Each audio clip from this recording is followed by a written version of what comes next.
Vanity Seekers. And this was put out Sunday, December 9th, 2012. And I believe this was written by Charlie Hagee. I can't prove it, but I'm almost pretty sure it was.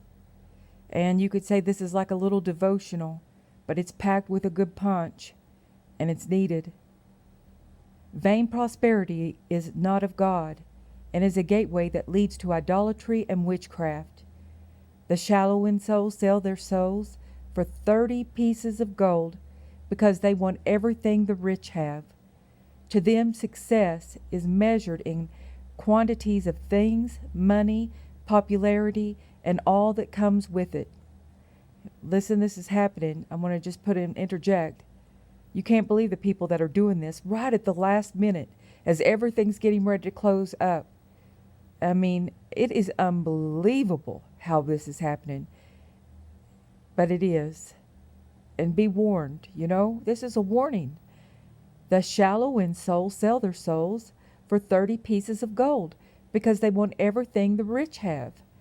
To them, success is measured in quantities of things, money, popularity, and all that comes with it, whereby the confused revel in the notion that whatever they do that leads to increase or riches, they say God did it. Most times it's a mask from Satan. And remembered he offered Jesus all the kingdoms of the world if he'd fall down and worship him. But Jesus rebuked him. So rebuke that same spirit that's causing some to teach from the same confusion in agreement and in cahoots with him. God says the meek shall inherit the earth, not the rich, the proud, those with huge fan bases going about flaunting their possessions of worth. Remember, pride comes before the fall in the dirt. In that day, those who were first will be last, and those who were last will be first. Even if man has millions of fans who subscribe to his work, if what he labored with his hands is just another scheme and plan to build his fame and fortune here on earth, he'll have to give an account about the amount of those led to his house he's failed to truly convert. He'll have to, let me read that again. He's going to have to give an account about the amount of those led to his house he failed to truly convert. Selah.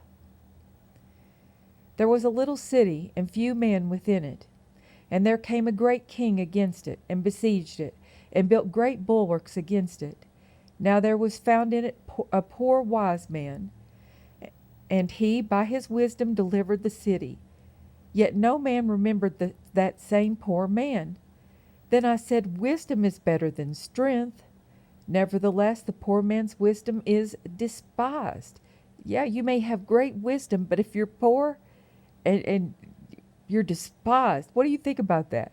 You may have a real prophet out there, and you'll see him basically almost in rags. But which ones do they promote? You see, pay attention. Pay attention. Wisdom is better than strength. Nevertheless, the poor man's wisdom is despised. His words are not heard. The words of a wise man are heard in quiet, more than the cry of him that ruleth among fools. Wisdom is better than weapons of war. Wow.